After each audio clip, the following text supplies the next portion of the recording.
নমস্কাৰ। আজি আমি আলোচনা কৰিম কেনেকৈ কিছুমান মানুহে ভগৱানৰ নাম লৈ ছ'চিয়েল মিডিয়াত ব্যৱসায় কৰি আছে। বলক ভিডিঅ'টো আৰম্ভ কৰোঁ। এই সময়ত সকলোৰে বাবে ছ'চিয়েল মিডিয়া এখন মঞ্চ হৈ পৰিছে আৰু এই মঞ্চখনতে মানুহবিলাকে নিজৰ মতামত, অনুভৱ, বিশ্বাস আদি প্ৰকাশ কৰে। কিন্তু কিছুমান মানুহে এই মঞ্চখনক ব্যৱহাৰ কৰি ধৰ্মীয় বিশ্বাসক ব্যৱসায়িক দিশত পৰিণত কৰিছে, মানে বিজনেছ কৰিছে। ধৰ্মীয় বিশ্বাসক লৈ বিজনেছ কৰিবলৈ ষ্টাৰ্ট কৰিছে। আমাৰ সমাজত কিছুমান মানুহ আছে যিবিলাকে ভগৱানৰ নাম লৈ ধাৰ্মিক বিষয়বোৰৰ অপব্যৱহাৰ কৰে। তেওঁলোকে নিজৰ ছ'চিয়েল মিডিয়াৰ প্লেটফৰ্মৰ চেনেল, পেজ, গ্ৰুপবিলাকত ভগৱানৰ ফটো, ভিডিঅ' আদি আপলোড কৰে আৰু তাৰ লগত কিছুমান সামগ্ৰী আৰু সেৱা বিক্ৰী কৰে। ভগৱানৰ ফটো, ভিডিঅ'বিলাক আপলোড কৰাৰ পিছত তেওঁলোকে বহুতক আকৰ্ষণ কৰে। মানুহৰ ধৰ্মীয় অনুভৱবোৰক ব্যৱহাৰ কৰি তেওঁলোকে তেওঁলোকৰ নিজৰ ছ'চিয়েল মিডিয়া প্লেটফৰ্মত ভিউৱাৰ্ছ, ফলোৱাৰ্ছ আদি বৃদ্ধি কৰে। ইয়াৰ ফলত তেওঁলোকে বহু টকা উপাৰ্জন কৰে।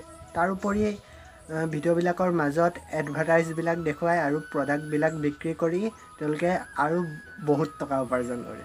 কিন্তু আমি পাহৰিব নালাগে যে ভগৱানৰ পূজা আৰু ধাৰ্মিকতা এক ব্যক্তিগত আৰু শুদ্ধ বিষয়। ভগৱানৰ নামত বা ভগৱানৰ নাম লৈ ধন উপাৰ্জন কৰা একদমেই ঠিক নহয়।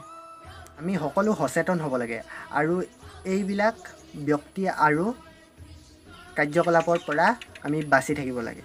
আৰু এটা কথা কৈ থৈ যাওঁ এই ভিডিঅ'টোতে, আমাৰ মাজৰে কিছুমান, আমাৰ বয়সৰ বুলি ক'ব পাৰি, আমাৰ বয়সৰে কিছুমান হনুমান ভক্ত, কিছুমান মহাদেৱৰ ভক্ত, কিছুমান ৰামৰ ভক্ত, কিছুমান শ্ৰীকৃষ্ণৰ ভক্ত।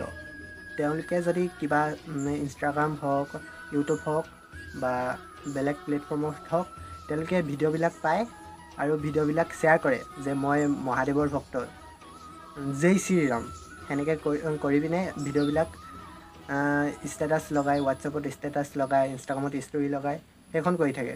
ভগৱানৰতো মোবাইল নাই, সেইবিলাকতো ভগৱানে নেদেখে নহয়। তোমালোকে যোনটো ভিডিঅ' আপলোড শ্বেয়াৰ কৰিছা, সেই ভিডিঅ'গৰাকীয়েহে পইচা পাব। শ্বেয়াৰ কৰাৰ কাৰণে ভিউজ বেছি পাব। তোমালোকৰ একো লাভ নহয়। তোমালোকে যোৱা, নামঘৰত যোৱা, মন্দিৰত যোৱা, থানলৈ যোৱা আৰু তাত শুদ্ধ মনে প্ৰাৰ্থনা কৰাগৈ। তেতিয়া ভগৱানে অকণমান কিবা এটা চাব পাৰে আৰু।